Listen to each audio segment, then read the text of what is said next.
I'm Renee Quintana, and I am here with Melissa Walker, who has a master's, and she's also an R-DMT, which I'll have her explain to you in a little bit. But we're interviewing Melissa here today for Beyond the Bedroom because we want you to learn a little bit more about what her class is all about, and also why does she want to teach a class like this at Beyond the Bedroom. So I want to start really quickly with tell us a little bit about yourself. What do you do? And we'll start there. Okay. So I am a body-centered psychotherapist, and I work with couples and individuals around issues of intimacy and sexuality. And I've been in practice for about 4 years now, and I love what I do. Great. Yeah. What got you into something like this? So that's a great question. So I have been belly dancing for a very long time, and for about 20 years now. And when I was younger, when I was in my teens and 20s, I would perform lots of different places. We would go to festivals. I would dance in restaurants, art festivals, Renaissance festivals, all kinds of different places. And one of the questions that I got the most, which I was struck by every time I heard it, was, aren't you a little young to be dancing so erotically, or aren't you so young to be dancing in such a sexy way, and is this dance all about sex? So I ended up having a lot of conversations about sexuality, and I was really curious about the assumptions that people had about me because I was a belly dancer, because I moved my body in a sensual way. And when I decided I was going to get my master's in counseling psychology, because I've always wanted to do, psychology and psychotherapy and things like that, I found myself asking those questions even deeper when all of a sudden those questions were gone. And here I am in, a master's level somatic, body-centered counseling program, and we were not talking about sexuality. I think I had one class where we had 2 modules around sexuality. And that woman who came in to do the modules ended up being my one of my mentors. But I was just struck by how out in the world sexuality is such a big issue, both positive and negative and everywhere in between. And then in counseling psychology, when I'm supposed to be sitting with people and talking about their lives and what's going on, it wasn't talked about. So I got more and more interested in that and decided, you know what, sexuality is going to be my focus. So I wrote my thesis around sexuality, female sexuality in particular, and then decided I was going to work with couples. And then found that I love it. I just love working with couples. It's my favorite thing to do. And groups also. I love teaching and, facilitating groups. So that's how I got involved. There was a need, and it was really interesting to me, and it continues to be really interesting to me, working with sexuality and intimacy. And so that's my focus. Okay. And what is your class title for Beyond the Bedroom? I don't remember actually. Was it the Art of Embodied Seduction? And flirting of and some flirting. sort? Yeah. Yeah. So Melissa's going to be talking about flirting at Beyond the Bedroom, and I'm kind of curious about, the class, and I know some of the people that are watching this video are going to be curious as well, as, what are they getting themselves into when they attend your class? So flirting is really interesting to me, and how we seduce each other is very interesting to me. And the focus of my class is going to be a little bit more on people who have been in relationship for a while and sort of rekindling that art of seduction. Yeah, and it's definitely needed. Yeah, because after we've been together with people for a while, we start to lose some of that fire because for lots of reasons. And one of those reasons, I think, is a lot of the media has the idea that love and sex is always this hugely passionate, I have to have you, I'm going to rip, your clothes off kind of experience. And, for anyone who's been in a long-term relationship knows that's not always the case. And there's actually an ebb and flow to relationships. And flirting and being seductive with each other is a movement of our creative sexual energy.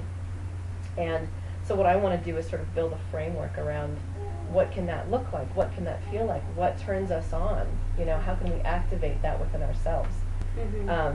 And because I come from a body-centered perspective, we'll be doing movement in the group. We'll be having discussions also, but I'll be actually coaching people to find that sense of seduction within themselves, and then talk about how do they bring out their sort of authentic sexuality to seduce their partner. Now, is this class for both men and women? Yes. Because whenever you're talking about seduction, I think a lot of people just generalize and think that you're talking to women specifically, but I'm sure that you're trying to target both. Absolutely. Like couples, right? Men are sexy too. Yeah, exactly. So whether you're a couple or not, you can definitely attend the class and learn something great. Absolutely. As well as it doesn't have to be a man and a woman. It can be a woman and True. a woman seducing each other. It can be a man and a man seducing each other, you know? Mhm. It's just about moving that sexual creative energy. And it's not just about, okay, we're going to seduce each other so that we can have better sex. It's also that we can have more aliveness in our relationship and more aliveness and creativity in our lives in general. Yeah, that makes sense. So what are three top things that people are going to come to your class, they're going to walk away, and they can say, I learned, 3 specific things. Mm-hmm. What might those be? Okay. So they're going to learn about the relationship between breath and seduction, and how just having a relationship with their breath can facilitate a flirtatious situation. They're going to learn about how to move their bodies in certain ways that's more seductive, that actually gets the energy moving through their bodies. So breath, body, and they're also going to learn about language and sound. So how do I use my voice to seduce my partner? How do I use my words to seduce my partner? Because a lot of people, they're not quite sure what to say to seduce each other. They don't want to talk dirty, maybe. Mm-hmm. Or they don't want to talk raunchy to each other, but we don't have to talk raunchy to each other to actually seduce each other. There's actually, a way that we sort of skirt what we're actually talking about, maybe, or how we speak to our partner in a way that softens them, that opens them up to seduction. So it's about how do I use my language and my voice with my partner and with myself in particular, because it's going to be a little bit different formula, but the basis is very similar. Right. Mm-hmm. And I would imagine there's something too that, I know I've talked to some women who have issues like getting in the mood. Yes. And I think that there's certain types of movement, probably, there's certain types of breathing, and there's also certain types of language or words that can actually help. Yeah. Like you could actually use on yourself to get you there. Absolutely. Okay. Yeah. Movements that you can do in the morning just to get yourself ready, to go out into the world. Mm-hmm. And you just said something about, women sometimes have a hard time like getting themselves turned on, basically. Mm-hmm. And one thing that I'll highlight, that I always highlight with my partners, is it's not just about sex. It's not just about intercourse, right? Mm-hmm. So that's not always the goal. The goal is, how can I invite pleasure into my body and share that with my partner? And that may not involve intercourse or, other kinds of sex at all. It can just be our two bodies having this lovely experience with each other. Or it could be me having a lovely experience with my own body, Right. It doesn't necessarily have to lead to, the genital orgasm that we all think about. Okay. So as far as some of the clients that you've had, the people that you've worked with in the last 4 years, do you have a real life example of a couple that you worked with, and maybe kind of how they were like before when they came to you, and then maybe after your work and the advice that you gave them, how did they change, and how did intimacy become greater and that kind of thing?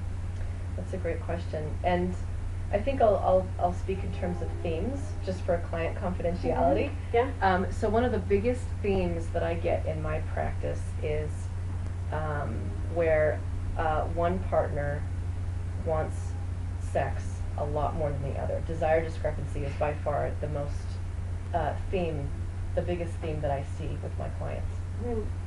So a lot of that has to do with, people have expectations. So the partner who wants sex more has an expectation that, okay, we're married or we've been in a long-term relationship and this is what we're supposed to do and this is what I need and I want you to give it to me. And then for the other person, you know, her or his expectation can be that, you know, I'm supposed to do this and I don't want to. You know, there's a power differential that happens there in relationship with the desire discrepancy. So that's about, okay, how do we decode your expectations about sex and intimacy in the relationship? And how do we look at how you define sex? And can we actually decode that and find a common ground between what does sex mean to you and what does sex mean to you, and where did the two of you agree? And then also with the person who's has a lower desire, which I've seen both men and women who have had low desire in a relationship, that they find the things that turn them on again and develop a relationship with their own sexuality. That maybe they have the belief that that my sexuality is not okay, or that my sexuality is bad, or you know, all these sort of cultural schemas that get thrown on top of us when we're growing up about our relationship with our bodies and our genitals and things like that. So you know, to have her develop a relationship with her sexuality, or to have him develop a relationship with how he, you know, penetrates the space and things like that, and to find what turns them on again. And for the more higher desire partner, how do they actually contain their sexuality a little bit more and feel their sexuality on a more subtle level? Because a lot of times what I'll hear is, I could have sex every day all the time, which is not true. I mean, most people can't have sex all day every day. Right. Right. But they say that because they just want it all. They want it so bad, right? They just reach way out into the space. And for the counterpart partner who is not in the mood to have sex a lot and who does not have a relationship with their desire, they're gonna, whoa, there's no space for me here, you know? So how do we have them make themselves a priority in the space, and the higher desire partner sort of pull themselves back and, you know, contain their sexuality a little bit more and make space for their partner to actually discover what it is that they want and what they love. And so working with that configuration right there, I see people who finally can have a conversation about sex, who can enjoy being intimate with each other, whether they're just giving each other an erotic massage, or they're actually having, you know, more versions of sex. So I'm helping them broaden their palette of what it means and what they can share together, showing them how to touch each other again. A lot of people, you know, when they've been in a relationship for a while, and I see this a lot, they just won't touch each other as much. It'll be sort of the peck when you come home, or the hug when you leave, or that sort of thing. But when it comes to actually exploring each other's bodies, because our bodies are always growing and changing, always. So there's always something new to find there. Right. So having them develop a relationship with who they are in that moment also. Okay. Yeah. And I think that also has to do with something that you mentioned at the beginning of all of this, that you do the body-centered therapy. Yes. And I know when we first started talking, that was a question that I'm sure a lot of people have, you know, what is body-centered therapy? Yeah. So if you could explain that. Yeah, absolutely.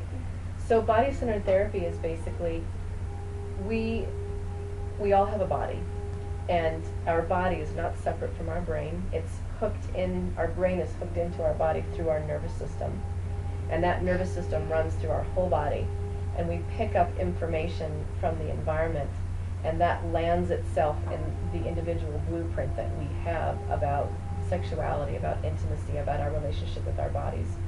And that can get triggered in a bad way, can get triggered in a good way by our partners. And it's helping people develop a relationship with what are they literally, viscerally feeling in their bodies, moment to moment. And how do they regulate themselves? How do they inspire themselves based on what their body needs? Great. Yeah. Well, so tell our listeners also, how can they find you? You know, you can mention your website or your email, or you know, what's the best way for them to find information about you personally? So I have a website, and it's melissawalkerdmt.com. DMT stands for Dance Movement Therapist. And my email address is melissawalkerdmt@gmail.com. Okay. And we also, obviously this interview will be on our blog, so there will be a connection so that people can register for your class at the Beyond the Bedroom event.